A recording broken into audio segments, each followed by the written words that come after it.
Step 5 is entering contractors.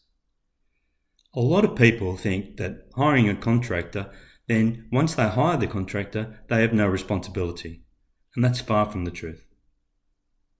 Your duty of care relating to contractor management means that you need to make sure that that contractor has got the proper qualifications, proper safe work documentation and procedures. Most importantly, their insurances are all up to date and in place for the activities they're undertaking, and they're inducted into the site. So a lot of people think as well that they don't have any contractors, but you do. You've got contractors coming onto your site to fix electrical items, or test and tag, fire extinguishers, smoke detectors. But you also may hire contractors to undertake work for you at another site. You may even have contractors who actually pick up goods from your warehouse to distribute it to another place. You still have the responsibility for that contractor under the chain of responsibility laws. So this is an extremely important step to cover you for compliance. By using the audit tool, you'll see that there's certain questions that you can follow to actually identify what details you need to get from the contractor. As mentioned, two types of contractors. Contractors who undertake work for you at an external site, contractors who work to do maintenance at your site, but also those people with transport and picking up your goods, as I mentioned. You also may use a contractor to maintain your machinery, for an example, forklift. All these people need to be entered into your system.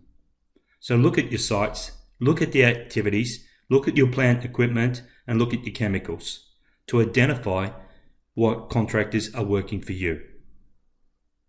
Firstly, before you get started on this step, you need to get all the information from that contractor.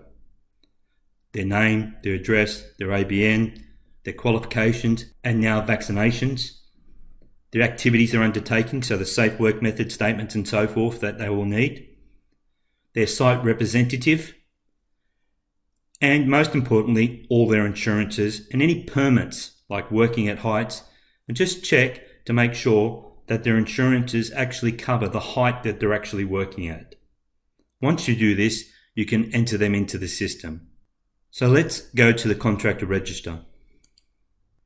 You can go add contractor and enter the contractor's details inside here with an email address.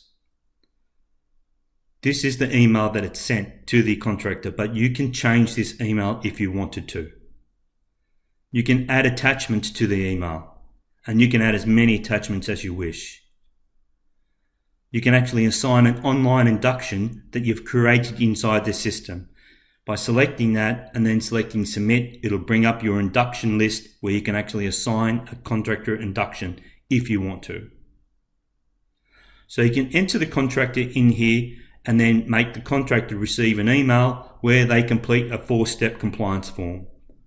Or you can just enter the contractor inside there and not enter their email address, and then come back to the contractor and select edit, and come down to the bottom here and select update, and update the contractor's details yourself for the first time, and then set email alerts to alert the contractor next year that their qualifications and insurances are expiring.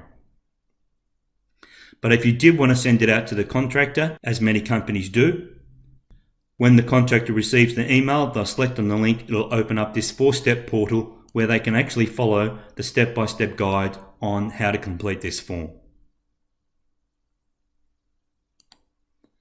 If they have been assigned induction, they just click this link here to take them to the induction you've assigned to them.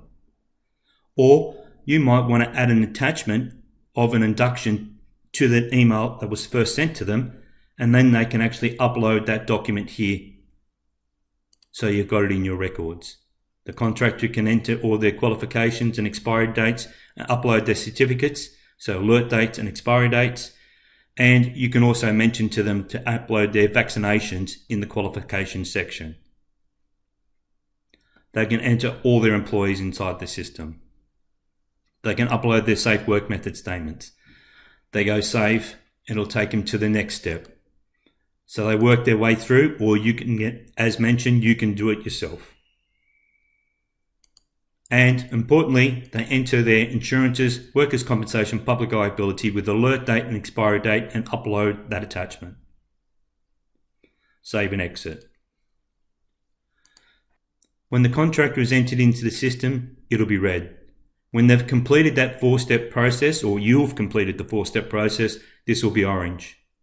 And then you would actually select the view icon, see all their contractor details. It does create an ID card. We are updating this ID card to make it look like the employee ID card shortly. But you can actually select these 2 icons here. So therefore, next year on the alert date and the expiry dates of the qualifications and the insurances, it'll email alert the contractor. And then you can actually come down here and verify the contractor.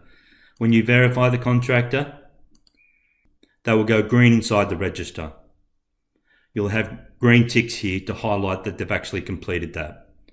And as mentioned, next year it'll email alert them. So definitely select those ticks so it email alerts the contractor. So that is the contractor register. It's a very important step because it is a big exposure point for a lot of companies that they don't realize how much they're exposing their business. Select next and follow the helper to do this step.